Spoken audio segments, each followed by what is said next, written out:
وكان بعض السلف إذا قيل له اتق الله ارتعد. Imagine une personne qui dit « Je me repentirai plus tard, quand je serai plus stable, quand je serai plus âgé, quand je serai prêt. » Maintenant, imagine que cette personne n'atteint jamais ce plus tard. Chaque jour, des milliers de personnes meurent. Elles avaient des projets, des intentions, des excuses, mais la mort ne demande aucune autorisation. Ce rappel ne s'adresse pas à quelqu'un d'autre, il s'adresse à toi et à moi. Car le plus grand piège de Shaitan n'est pas de t'empêcher de croire, mais de te faire remettre le retour à Allah à demain. Le repenti n'est pas rejeté par Allah, mais il est souvent retardé par l'homme. Shaitan ne te dit jamais « ne te repens pas », car il sait que tu refuserais. Il te dit plutôt « pas maintenant ». Il te fait croire que tu as le temps, que tu es encore jeune, que tu régleras ça plus tard quand ta situation sera meilleure, quand tu seras plus posé. Il te donne l'illusion du contrôle, alors que le temps n'a jamais été entre tes mains. Combien de personnes ont été enterrées sans avoir atteint la vieillesse, sans avoir eu l'occasion de dire un dernier mot, sans avoir fait ce retour qu'elles repoussaient depuis des années. Chaque péché laisse une trace sur le cœur. Au début, le cœur ressent la honte, le malaise, la peur d'Allah. Puis, à force de répéter les péchés sans repentir, cette sensation diminue. Le péché devient plus facile, plus léger, presque normal, jusqu'au jour où le cœur ne réagit plus. Les rappels passent, les versets sont entendus, mais rien ne bouge à l'intérieur. Remettre le repenti, ce n'est pas rester au même point, c'est reculer, c'est laisser le cœur s'endurcir lentement, jusqu'à ne plus ressentir le besoin de revenir à Allah. Et pendant ce temps, la mort avance, silencieuse, elle ne prévient pas.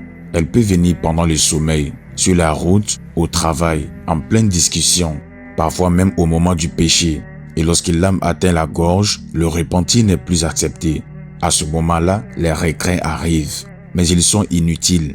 Le temps du retour, c'est avant que la mort ne se présente, pas lorsqu'elle s'impose. C'est là qu'une histoire rapportée dans la tradition prophétique doit nous faire trembler. L'histoire d'un homme dont les péchés dépassaient tout ce que l'on peut imaginer. Un homme qui avait tué 99 personnes, 99 vies arrachées. Pourtant, malgré cela, Allah subhanahu wa ta'ala plaça dans son cœur une question. Est-ce qu'Allah peut encore me pardonner? Cette simple question était déjà un signe, un reste de vie dans un cœur pourtant chargé de crimes. Il se rendit chez un homme qu'on lui indiqua comme pieux et lui posa la question. La réponse fut brutale, sans science, sans sagesse. Non, aucun pardon pour toi. À ce moment-là, la colère prit les dessus. Il le tua. 100 personnes. Pourtant, malgré ce chiffre effrayant, son cœur n'était toujours pas apaisé. Le péché n'avait pas étouffé totalement la voix intérieure qu'il appelait à Allah. Il se rendit alors vers un savant, un homme de science. Il posa la même question. « Ai-je encore une chance ?» Le savant répondit avec lucidité et miséricorde. Qui pourrait t'empêcher de la miséricorde d'Allah? Mais tu vis dans une terre de mal. Quitte-la. Va vers une terre où Allah subhanahu wa ta'ala est adoré. Ce n'était pas seulement un repenti par la langue qui lui demandait, mais un changement réel de direction, un acte concret. L'homme partit immédiatement. Il ne dit pas « Je vais d'abord finir ceci ou je partirai demain ».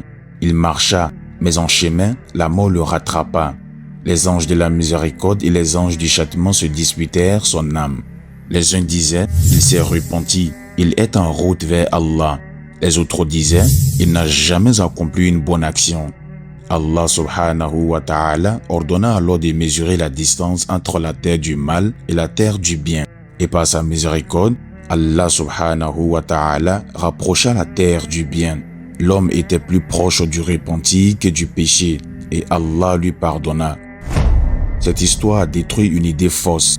Ce n'est pas la quantité de péché qui empêche le pardon, mais le refus de revenir à Allah. Mais elle nous enseigne aussi quelque chose de très important.